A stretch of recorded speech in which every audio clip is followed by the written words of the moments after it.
안녕하십니까. 예도는 지금부터 폴 리게르의 강좌를 시작하겠습니다.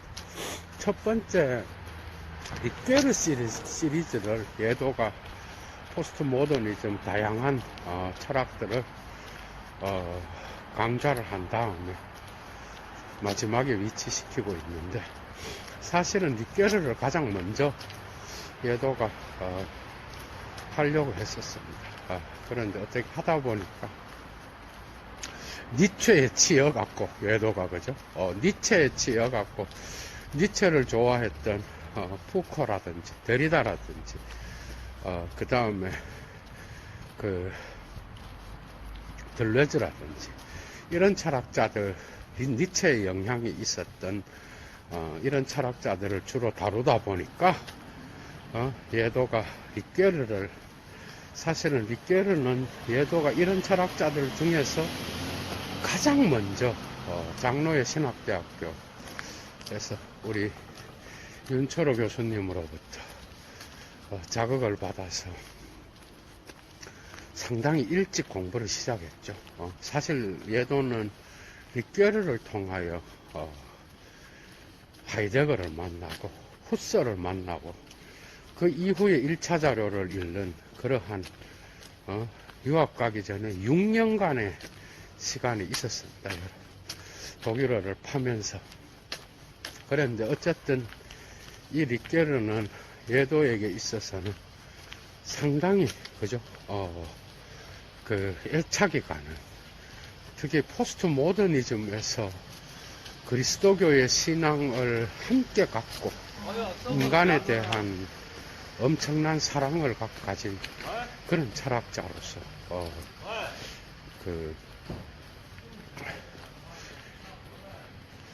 여겨져야 될 것 같습니다. 그래서 예도는 오늘부터 마침내 폴 리게르 시리즈를 앞으로 열게 되겠는데, 이미 악의 상징이라든지 그 다음에 시간의 개념, 이런 것들은 이미 예도가 강좌를 단편 강좌 1시간씩 해놔갖고 그런 것들은 또 적절하게 붙이고 계속해서 리게르의 1차 자료 텍스트에 접근하고 여러분들이 리게르를 공부하고 연구하는 데에 도움을 드리려고 합니다. 여러분, 리게르 하면은 자기 자신도 이야기했듯이 르몽드지 대화의 철학자, 쉽게 말하면 해결적으로 말하면 리게르는 종합의 대가입니다, 여러분. 그런데 허술한 종합이 아니에요.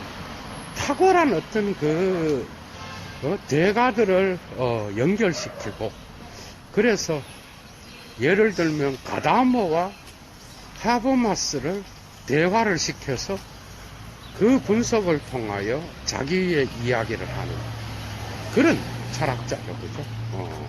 그러니까 대화, 그런데 이 대화 속에는 언제나 신앙이 들어갔습니다, 여러분. 마치 해석의 갈등이라든지 69년도에 편집됐죠. 이런 책들을 보면은 마치 신앙 서적을 읽는 듯한, 무슨 영성이 막 넘치며 해석한, 해석의 갈등 오부 종교에 대하여 부분을 보면 몰트만도 나오고 불트만도 막 나와요. 그런 것처럼 리게르는 어디에서든 시간과 이야기에서도 아우구스티누스를 일본에서 엄청 길게, 그죠? 분석하죠, 그죠?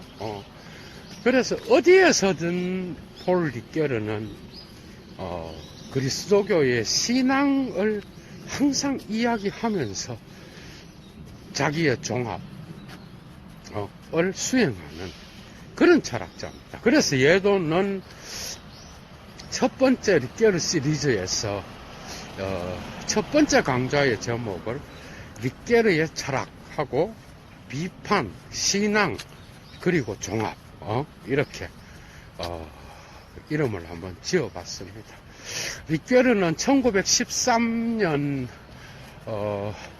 발랑스에서 태어났고, 그죠? 발랑스. 그 다음에 거기에서 어린 시절을 보내게 되는데, 일찍 어머니를 잃고 아버지는 영어 교수였어요. 그런데 영어를 가르치는 그러한 교수였는데 1차 세계대전 때 실종돼 버립니다, 여러분. 그래서 어린 시절에 고아가 됐어요. 그래서 청소년기 때 아버지도 1차 세계대전에서 잃어버리고, 그죠? 그래서 조부모가 있었던 렌으로 이사를 가게 되는데, 거기에서 대학까지 공부를 합니다, 여러분. 그러니까 1935년에 렌 대학을 졸업하고 렌느시에 있는 그 대학을 졸업하고 리케르는 고등학교 교사 자격시험을 위하여 이제 파리로 오게 되는데, 거기에서 이제 그 위대한 그 당시에 세계적인 실존주의 철학자였던 가브리엘 마르셀을 만나게 됩니다.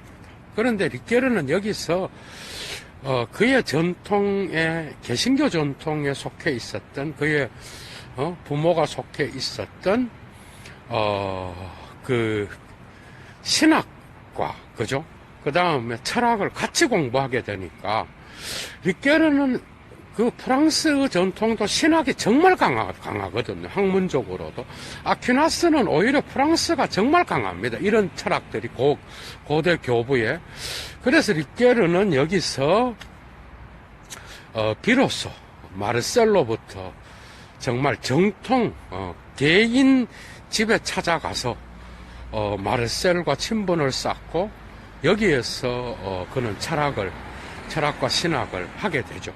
그러면서 이제 아그레가시옹 고등학교 그 철학 교사 시험에 합격을 하고, 그는 39년까지 교사 활동, 고등학교에서 이제 철학을 가르치는 그런 몇 년간의 과정을 겪게 되는데, 유감스럽게도 1939년도에, 그죠? 그게 35년도부터 39년도까지 마르셀과 그다음 고등학교 교사를 하면서 철학과 신학 이런 것들을 다지게 되는데, 여기서 이제 가브리엘 마르셀과의 어떤 그 전쟁에 의하여, 그죠? 그는 고등학교 선생도 그만두고 이제 그 당시에 2차 세계대전 나치가 프랑스를 점령하게 되는 그런 전쟁이 일어나니까 리케르도 군대를 갔다고. 그런데 거기서 독일군에게 붙잡혀갖고 스위스에 가서 5년 동안 45년까지 거기에서 수용소 생활을 하게 되는데, 거기서 리케르는 후설과 만나게 됩니다. 그러니까 후설의 어떤 그러한 철학에 깊이 빠져들게 되면서 독일 철학 전체에 대한 어떤 탐구를 하게 되고, 마침내 전쟁이 끝나고 1950년대에 그가 후셀에 대한 이념으로 이념을 출간하게 되는 거죠. 그죠? 번역하고 주석해서. 사실 이것은 1948년도에 그가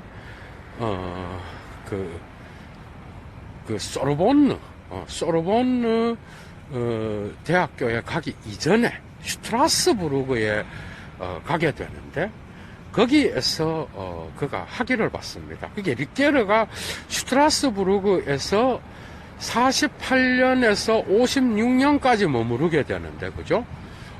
거기에서 리케르는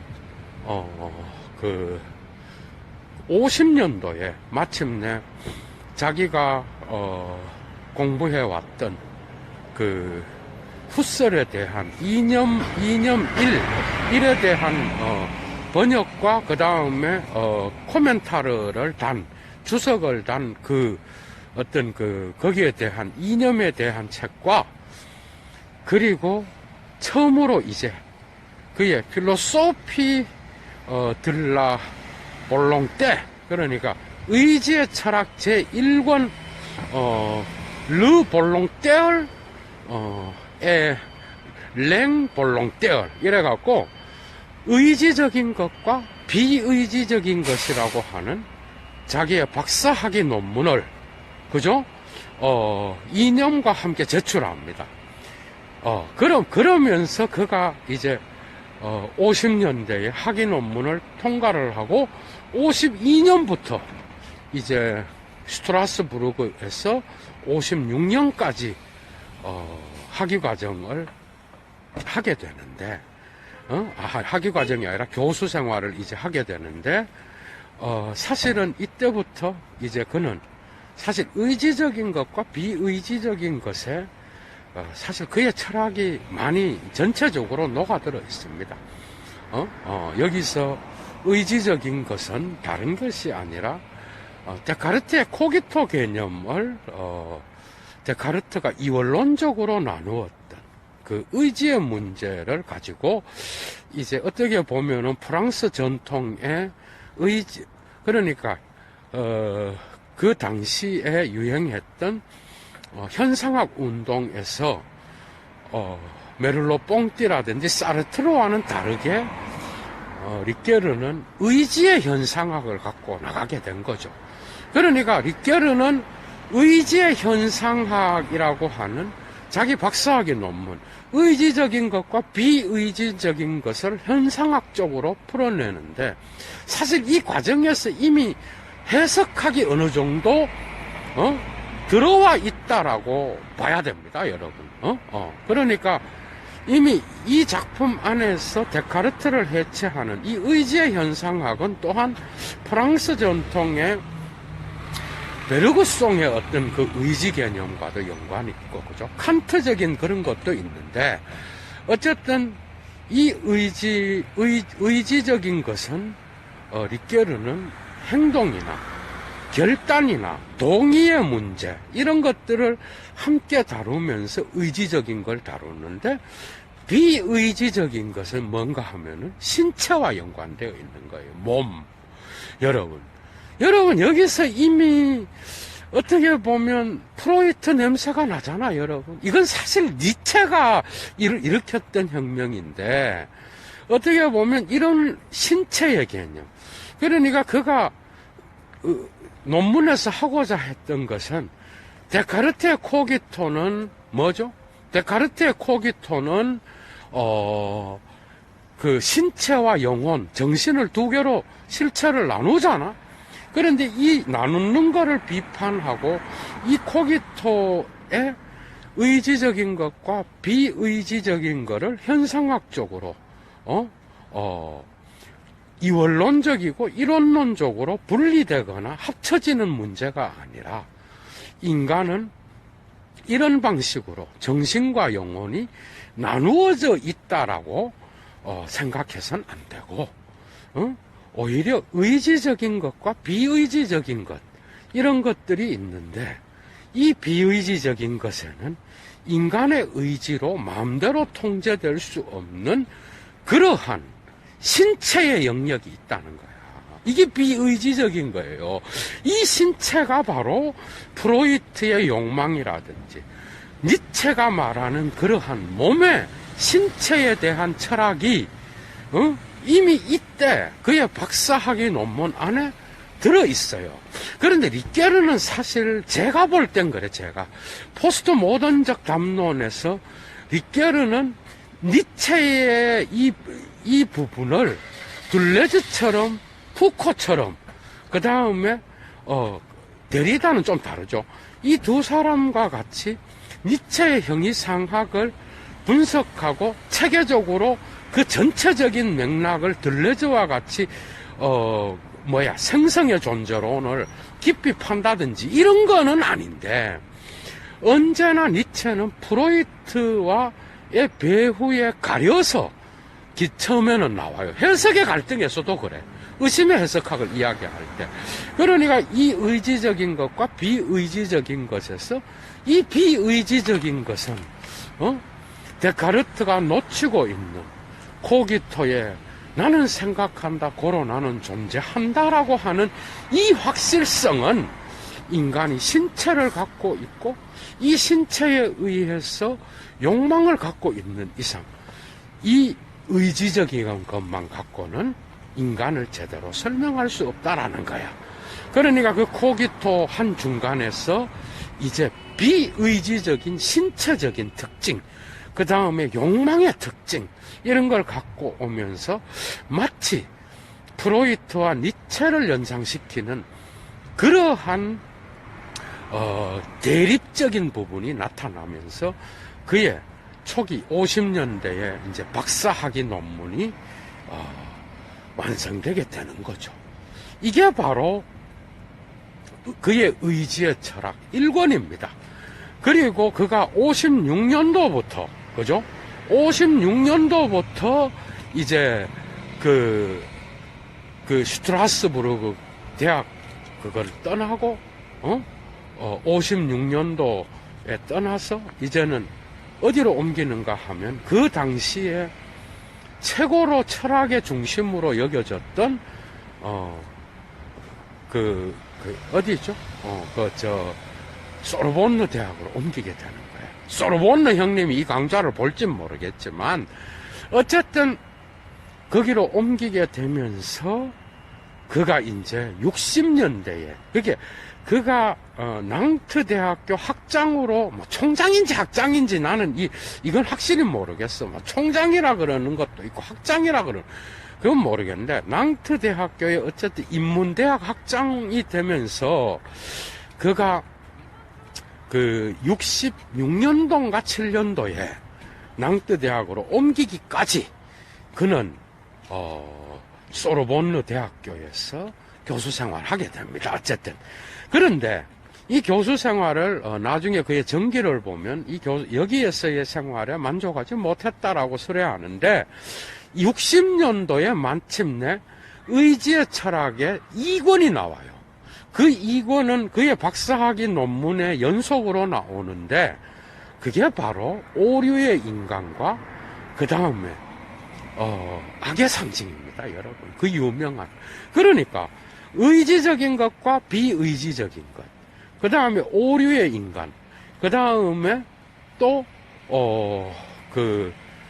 악의 상징, 이 세 개가 함께, 그죠? 함께 이제 의지의 철학으로 들어가게 되는데 여기에서 이제 개별적인 걸로 이제 출간도 되고 그렇게 됩니다. 그러니까 시리즈는 그렇게 나와요. 그렇게 하면서 그의 철학이 이제 어느 정도 완성되게 되는 거야. 그러니까 의지적인 것과 비의지적인 것에서는 데카르트의 코기토를 의지의 현상학을 가지고 다루었다고 한다면 오류의 인간과 그 다음에 악의 상징에서는 이제 칸트가 중요한 역할을 하게 되는 거죠. 여러분, 그러면서 그가 이제 65년도에 프로이트에 대한 그 연구를 통하여 해석에 관하여 랭테르프레타시옹이라고 하는 그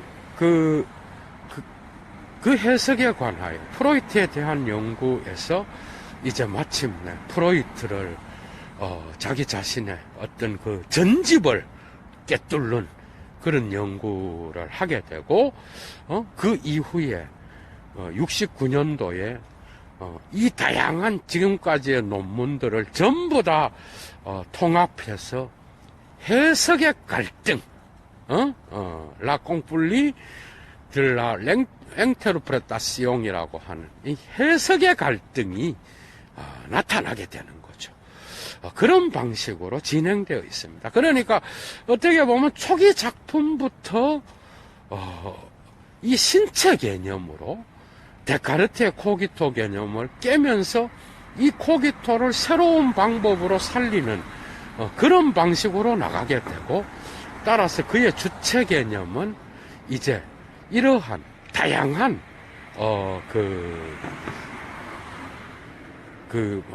변형을 겪게 되면서 이제 이야기로 넘어가는 그런 주체로 나타나게 됩니다. 그래서 이 시기에 이제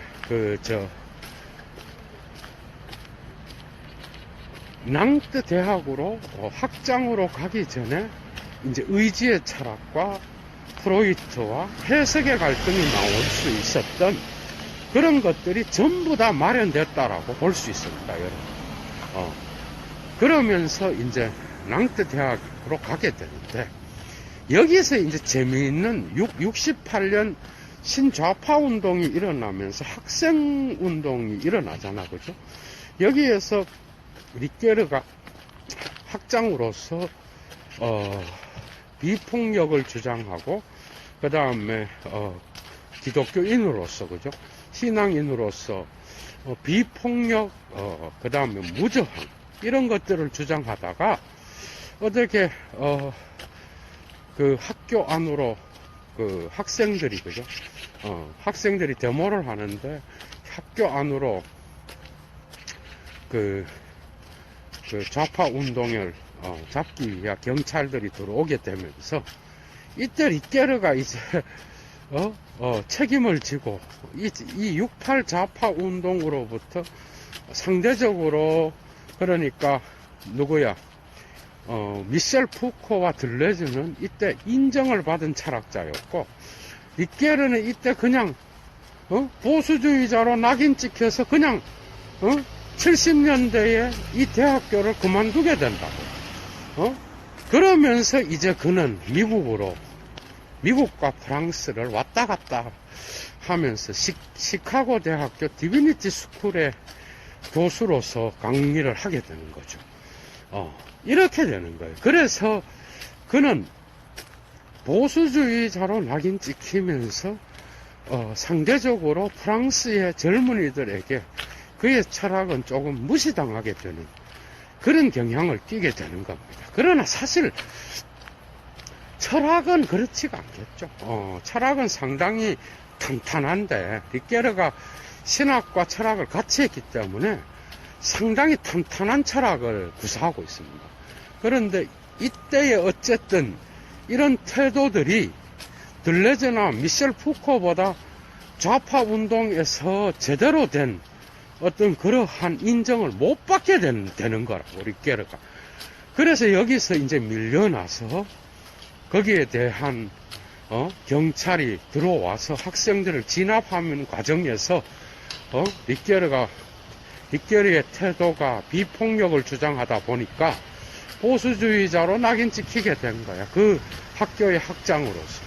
그래 되니까 70년대 그만두고 이제는 미국의 시카고 대학교, 그 다음에 벨기에의 루벤 대학교, 이 두 군데에서 강의를 하고 마지막에는 프랑스에서 돌아오죠. 그래서 프랑스 2005년도에 프랑스에서 죽기까지 끊임없는 작품 활동을 하게 되는 거죠, 여러분. 그러니까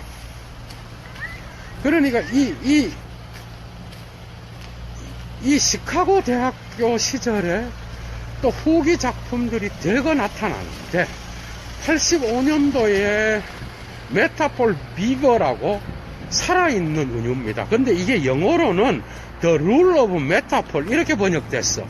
그런데 프랑스 원어는 살아있는 은유의 규율로 영어로 번역돼 나와 있는데, 이건 원래 원문은 살아있는 은유예요. 이런 작품. 그 다음에 시간과 이야기, 여러분, 세 권으로든 이 탁월한 작품들이 80년대에 다 나오게 돼요. 80년대에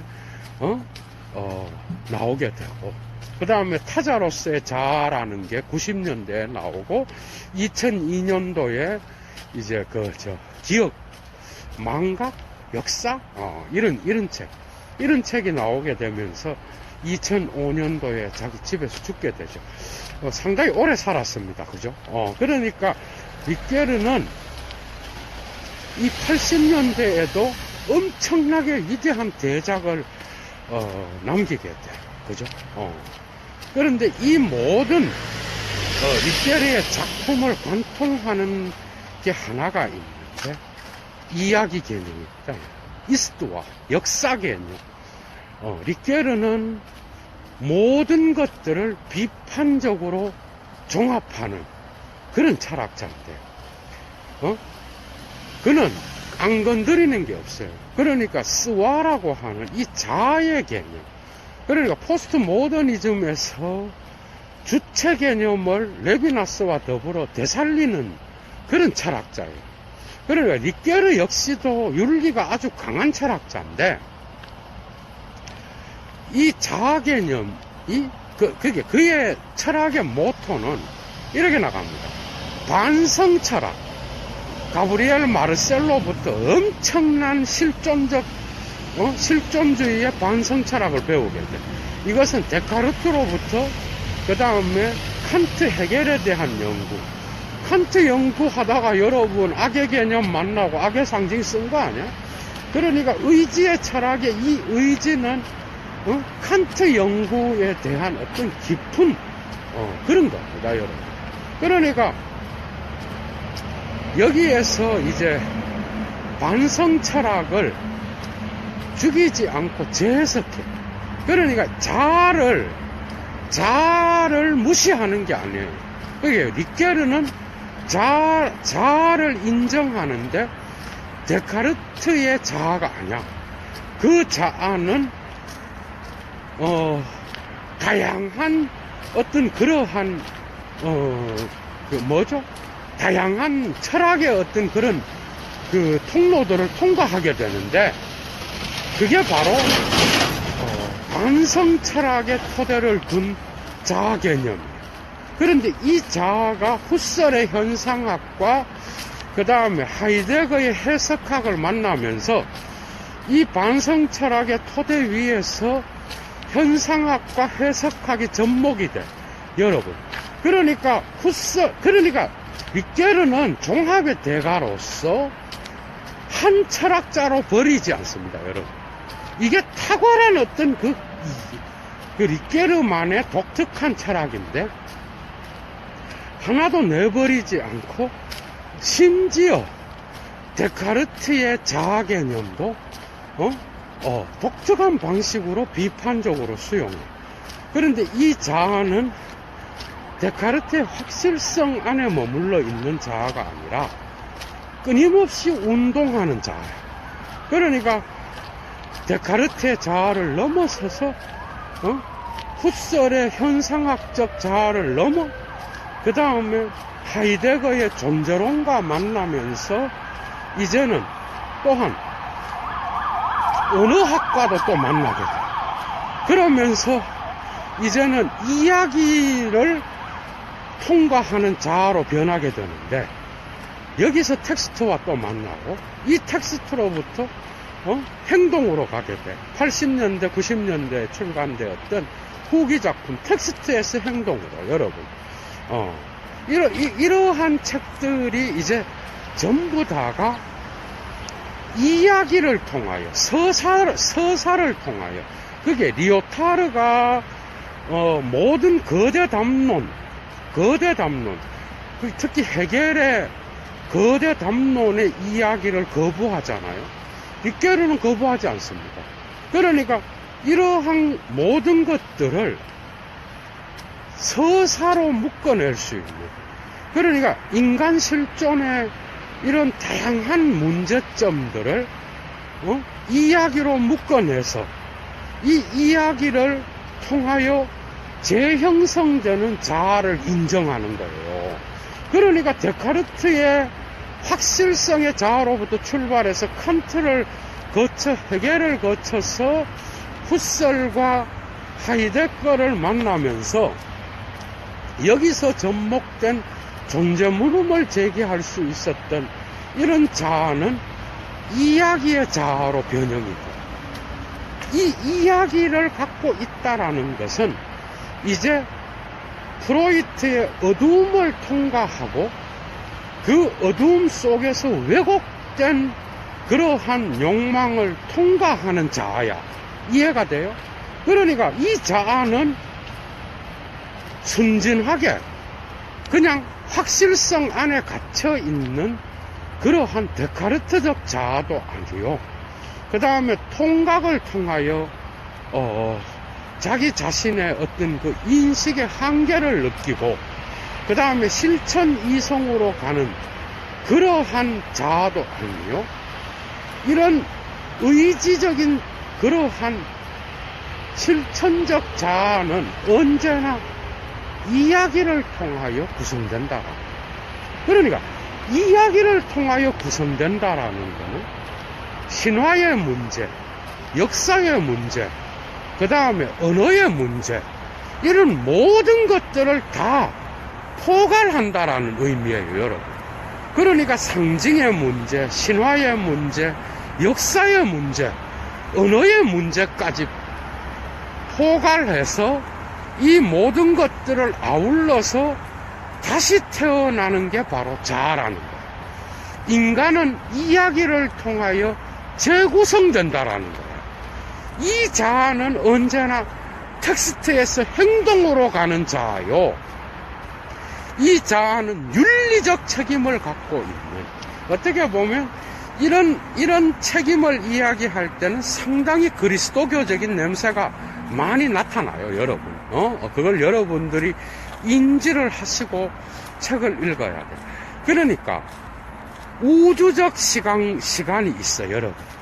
우주적 시간과 그 다음에 물리적 시간이 있어. 맞죠? 그런데 이런 시간들은 결코 인간의 시간이 아니야. 인간은 언제나 이야기를 통하여 재구성되는 해석학적 통찰, 그 다음에 여기에서 현상학과 접목되는 주관의 어떤 그러한 의미 해석도 함께 들어가는 반성 철학을 거쳐서 해석학을 거쳐서 현상학과 만나고, 또 현상학을 통하여 하이데거의 존재 물음을 제기할 수 있는 실존, 결국은 모든 해석은 자기 이해라고 하는 이 하이데거의 결론에서 이 자아는 자기 이해를 위하여 실존하게 되는데, 이 자기 이해 속에는 언제나 이야기의 시간이 존재한다라는 거예요. 이해가 되죠? 여기에서 이제 예를 들면은, 그래서 그는 레비스트로스의 구조주의를 해체해버려. 그러니까 공신은 언제나 파로를 통하여 인간이 그러니까 주체 개념이 확실하게 옹호되는 거예요. 그러니까 공시의 신화는 언제나 역사의 시간과 만날 때 의미를 갖는다는 거예요. 그런 관점에서 공시가 파로를 빨아들여서 랑그를 강조하는 소시르에 근거하고 있는 이 구조 개념을 철저하게 해체하는 거예요. 예를 들면 이런 방식으로 리케르는 그 자기의 어떤 철학을 전개하는데, 다시 말하면 구조는 사건을 만남으로써, 사건은 뭐예요? 사건은 언제나 구조를 해체하는 특징을 갖고 있잖아. 사건은 뭐야? 구조는 랑구고 사건이 파롤이에요, 여러분. 그런데 리케르는 이 구조주의를 사건, 파롤을 통하여 이야기를 통하여 재구성되는, 여기서 벤베니스트의 의미론이 나와요, 여러분. 그러니까 이 의미론이라는 건 언제나 문장을 통하여 형성이 되는 거잖아, 그죠? 문장이 없는, 그런데 구조주의에서는 단어의 배열이야. 이항 대립이라고. 의미는 언제나 구조 속에서 시간을 빨아들인 구조라고. 구조주의의 구조는, 그죠? 그런데 리케르는 이러한 공시는, 공시적 체계로서의 랑그는 언제나 역사의 시간 속에서 살아가는 자아의 의미론과 연결될 때에만 제대로 된 의미를 갖게 된다는 거예요. 이러면서 이제 이 신화 분석에서 탁월한 위치를 차지했던 레비스트로스의 구조주의를 그리스도교의 구약 성서 신학의 대가인 폰나드를 들고 와서 이걸 해체해버려요. 그러니까 역사는 언제나 사건으로서 일어나고 이 사건은 시간인데 이 시간과 연결될 때에만 공신은 열린다는 거예요. 데리다가 해체해서 말하듯이 여러분 데리다도 여기에 같이 갑니다. 여러분 데리다가 내가 볼 때는 리케르한테 영향이 있어요. 여러분. 데리다도 그러니까 데리다는 내가 이해하지 못하는 것은 그 구조가 시간이 없이 어떻게 그 구조가 열려지는지 그게 의문이다 그러거든. 그러니까 언제나 구조는 시간과의 관계 속에서만 의미를 획득한다는 거야. 이러면서 리케르가 후기 구조주의자가 되는 거예요. 그러니까 리케르는 모던적인 포스트 모던주의 철학자입니다. 가장 모더니즘이에요. 그 이유는 칸트와 헤겔을 정말 소중히 여깁니다, 여러분. 그러니까 특히 칸트에 대한 어떤 그러한 의지의 철학은 칸트 연구의 결과물이라고 해도 과언이 아니야. 그런데 이것을 후설과 연결시키고, 그죠? 이런 후설을 현상학을 통하여, 이 의미론, 현상학이 위대한 게 뭐야? 칸트랑 다른 게, 지향성을 통하여 의미를 해석한다는 거잖아요. 인식론과 의미를 결합시킨 거예요. 이게 위대한 거라고. 그 의미를 하이데거는 실존론적 해석학으로 갖고 간 거예요. 그러면서 존재론과 접목시킨다고. 그러니까 리케르의 탁월한 점은 접목의 능력이 뛰어난 겁니다. 여러분. 그런데 정말 그럴듯합니다. 여러분. 탁월해요. 여러분들 꼭 1차 자료를 읽어보세요. 그래서 리케르 전공자 코미디입니다, 여러분. 리케르 전공자가 어디 있어? 여러분, 프랑스에서 리케르 공부하면 리케르 전공자입니까? 코미디예요, 여러분. 철학을 제대로 알아야 된다고. 오늘날 포스트 모더니즘은 전공자가 사실은 불가능한 거예요, 여러분. 지가 언제 칸트와 헤겔을 알아요, 여러분? 칸트와 헤겔이 누가 이름도 알고 칸트 헤겔을 다 알고 리케르를 공부하는 놈이 어디 있냐고. 리케르는 하이데거 후설도 다루거든. 이 네 명이 주도적인 역할을 합니다, 여러분. 리케르 철학에서. 리케르는 어떻게 보면 가다모에 대한 연구도 탁월합니다. 하버마스도 그렇고. 그런데 이쪽 라인에서 어떻게 보면 하이데거, 가다모, 리케르 라인이라고도 이야기해. 그러니까 리케르는 해석학 쪽에서는 리케르 때문에 하이데거의 해석이 뜬 거예요, 여러분. 그러니까 하이데거는 리케르 때문에, 리케르를 공부하는 사람은 하이데거를 모른다? 이거 코미디예요, 여러분, 코미디. 여러분들이 아셔야 되는 게, 무슨 전공자, 오늘날은 웃기는 얘기입니다, 여러분. 무슨, 얼마나 많은 공부를 해야 이런 것들을 다 아울러서 강의를 할 수 있는지 알아요, 여러분. 그냥 무슨, 그런 게 없어. 불가능해요, 여러분. 일평생 공부해도 모자라는 거라고. 리케르 책을 읽어보라고요, 여러분. 거기다가 프로이트, 그 다음 레비스트로스 알아야지. 거기서 또 오만 소시르의 개념부터 시작해서 프랑스의 언어 철학에 어느 정도 정통해야지. 그런데 지가 독일 때 이런 거는 할 수 있다 그래도 언제 칸트, 헤겔, 후설, 하이데거를 넘어서 여러분 이런 데 썩으면 안 된다고. 이런 것들을 다 인용을 하면서 리케르는 종합의 대가로서 새롭게 자기 철학을 이야기하는 거예요. 그래서 또, 프로이트만 해도, 얼마나 많은 공부가 필요해. 여러분, 리케르의 해석에 대하여, 65년도에, 나왔던 이 프로이트 연구는요, 제가 볼 때는 락강 못지않아. 제가 볼 때 락강은 정신분석학적으로, 프로이트를, 인용하고 있지만, 리케르의 프로이트 해석은 정말 탁월합니다, 여러분. 어떻게 보면 예도가 프로이트를 그렇게 공부할 수 있었던 건 리케르의 사사를 통해서 저는 역으로 리케르를 통하여 독일 철학을 1차 자료를 다시 접한 사람이에요. 이해가 되죠? 그런 정도로 탁월하게 프로이트에 대한 정리를 해놨어요, 여러분. 얼마나 탁월한지 몰라. 그것도 프로이트의 전집을 다 다루고 있어요.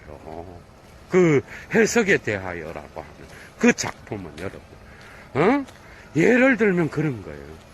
그러니까 모든 우리 예를 들면 주체는 언제나 이야기를 통하여 재구성되는다는 거야. 리케르의 철학의 주제는 이야기가 돼요. 그러니까 자기 이해는 언제나 해석이 있는 것이고 이 자기 이해로 도달하기 위해서는 언제나 존재론을 통과해야 됩니다. 그런데 이 존재론을 통과해서 마지막에 주체가 만들어지는데 탁월합니다, 여러분. 그죠? 그런데 이 존재론을 통과하는 과정에서 우리는 이 존재론 속에 프로이트의 억압의 구조가 있다는 거예요. 그 다음에 마르크스의 사회의 왜곡된 질서가 있다는 거예요. 그 다음에 또 니체는 제가 볼 때 프로이트는 깊이 연구하지 않았습니다. 니체 연구는 제가 볼 때는 들레즈가 가장 뛰어납니다. 들레즈가 가장 뛰어나고 그게 포스트 모던 철학자 중에서는 그 다음이 미셀 푸코, 데리다 이렇게 나가는 거예요. 그러니까 데리다는 또 좀 다른 관점에서 니체에 대한 연구를 통하여 니체를 새롭게 발견하게 만들었던 인물이고, 그런데 리케르는 이러한 이런 1차 자료 분석에서 프로이트, 마르크스, 니체 이 세 명의 의심의 해석학자, 이 말은 프로이트 해석에 대하여라고 하는 프로이트 연구에서 리케르가 처음 한 이야기예요. 이 말은 프로이트 이야기 하다 나오는 거라고. 이게 해석의 갈등 2부에 들어가 있어요. 그러니까 해석의 갈등은 편집한 거라고. 이제 이해가 돼요? 그러니까 이 의심의 해석학자 중에서 제가 볼 때 리케르의 니체와 마르크스 분석은 제가 볼 때 약하다고 봐요. 분석은 들레즈만큼 안 된다고 봅니다. 특히 마르크스라든지 니체에 대한 이러한 분석들은 뛰어난데, 제가 볼 때 정통 프로이트에 대한 연구는 리케르가 제일 탁월합니다. 저는 이거 장담할 정도예요. 그게 여러분들이 리케르를 통하여 프로이트 해석을 읽게 되면요, 프로이트의 전집이 다시 보여요, 여러분.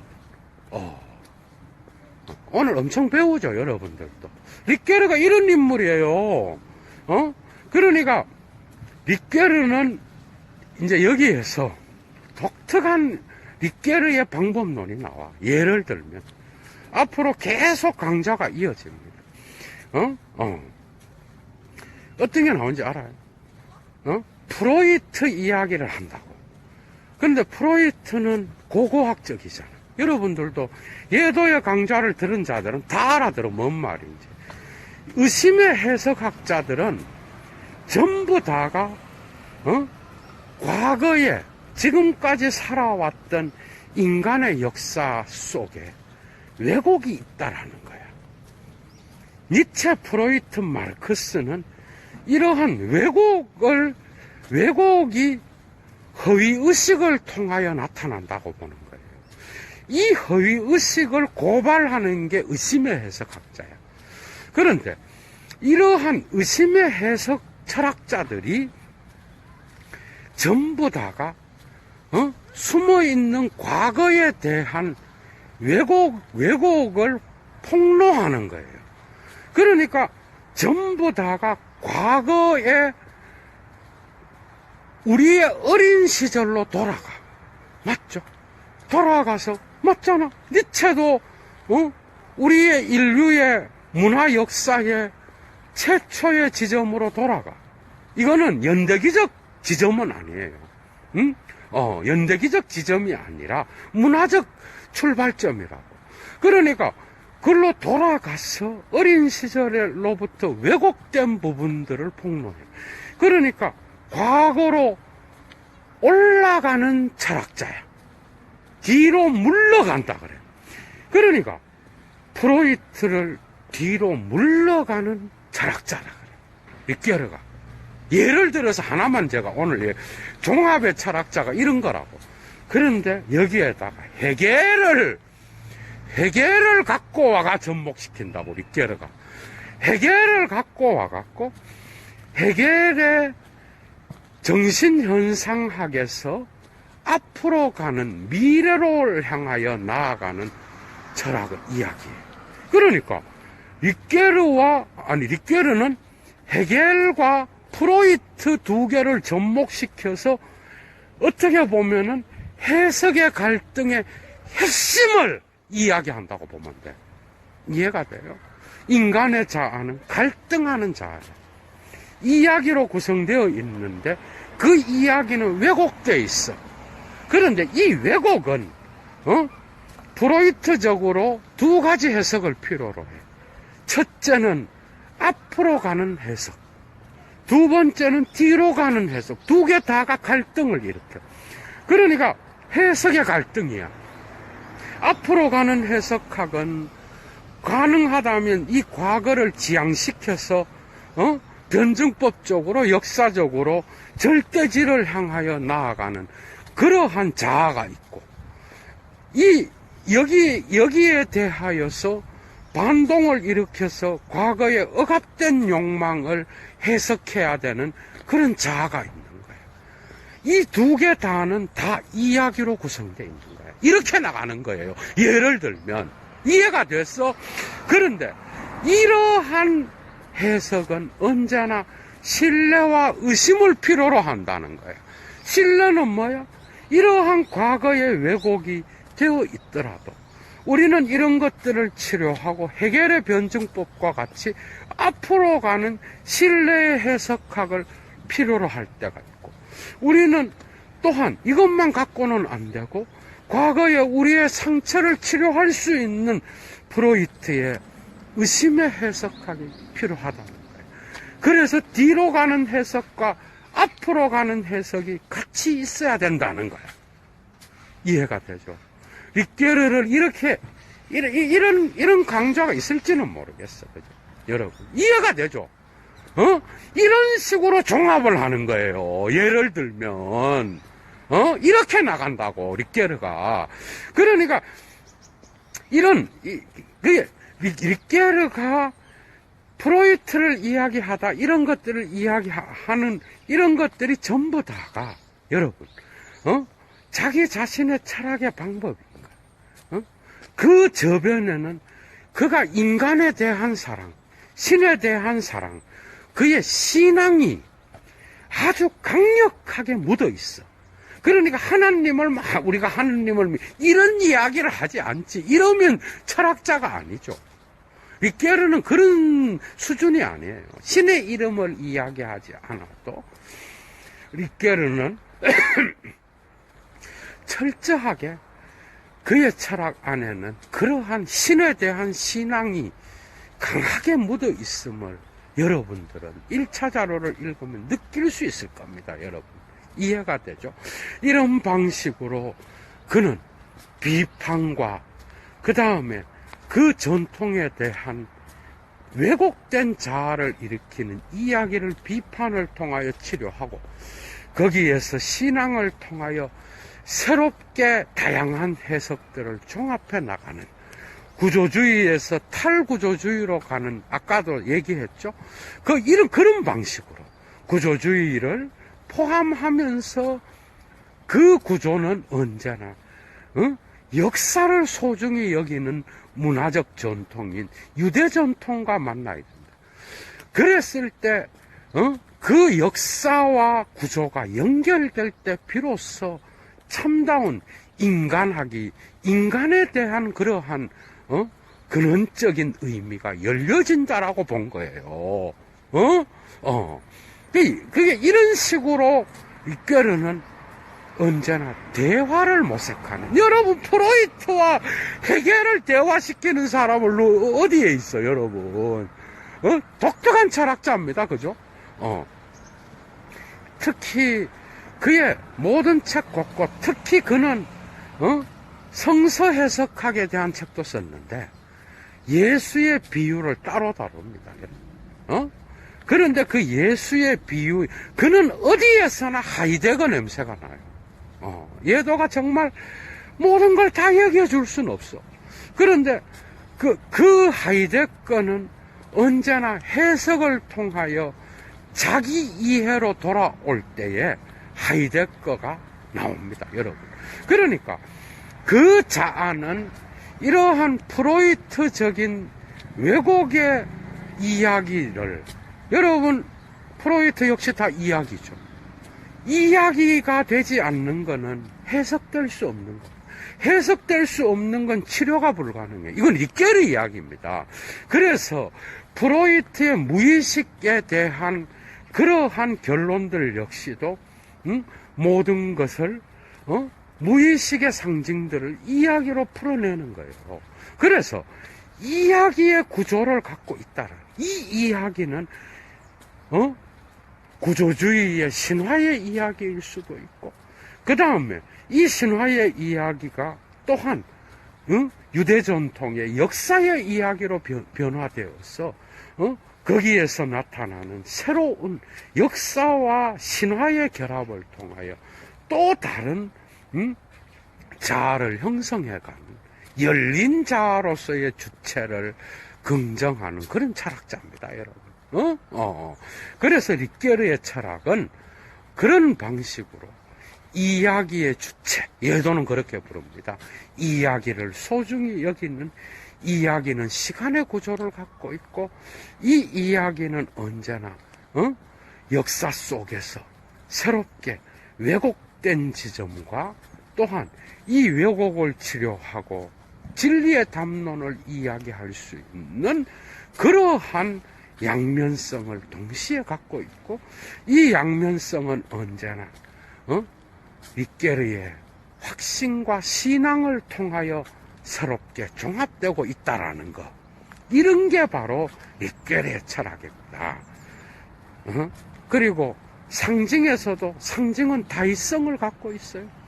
모든 상징은 다양한 의미를 갖고 있어. 모든 기호는 지시체를 갖고 있는 거예요. 그 지시체는 1차적 의미와 2차적 의미가 있는 것이고, 이 2차적 의미는 언제나 다의적으로 나타나며, 이 다의적 의미들은 인간이 자기 실존에 자기 이해를 할 때는 또 다른 방식으로 해석되어서 또 다른 이야기로서 자기와의 실존과의 만남 속에서 접목된다라는 거예요. 이해가 되죠? 이런 방식의 지시체와 이 실존과 연결될 때에 후설의 현상학과 하이데거의 해석학이 접목되는 그러한 다양한 방식들이 나타나고 있다라는 거죠. 거기에는 언어 철학과, 그 다음에 현상학과, 해석학과, 그 다음에 또 다양한 엘리아드의 종교 철학 이런 것들이 다양하게 나타나고 있습니다, 여러분.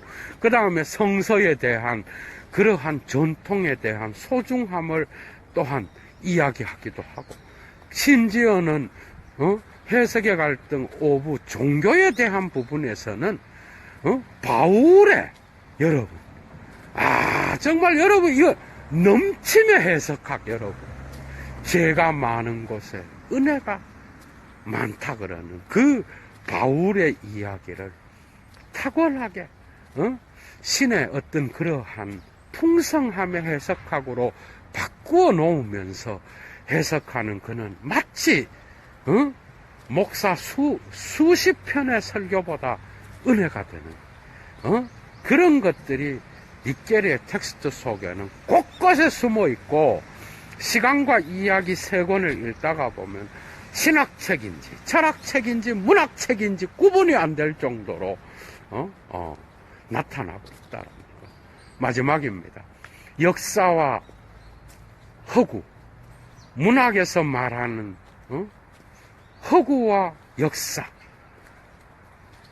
이것은 인간의 실존의 이야기로 넘어올 때 역사와 허구는 구분되지 않는다는 것. 이해가 돼요? 그걸 최초로 이야기한 게 바로 닉게르입니다.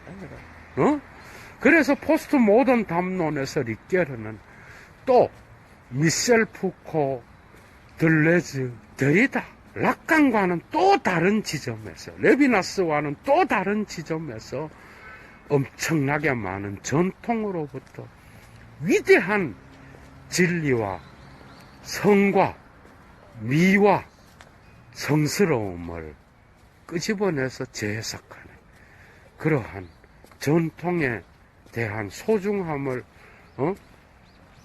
비판적으로 고찰하는 그러한 철학자로서 정말 20세기에 새로운 포스트 모더니즘의 유형을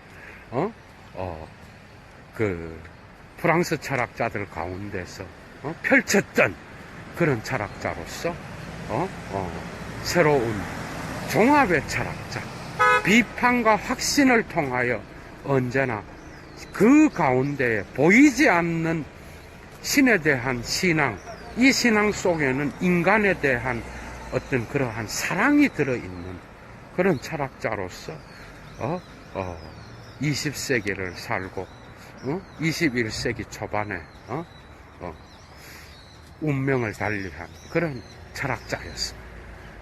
앞으로 닉게르에 대한 이런 사유를 좀 세밀하게 들어가서 당분간 계속해서 여러분들에게 강좌를 열어드릴 겁니다. 재밌었죠? 닉게르에 대한 전반적인 소개. 오늘 첫 번째 강좌였습니다. 즐거운 하루 되시고요.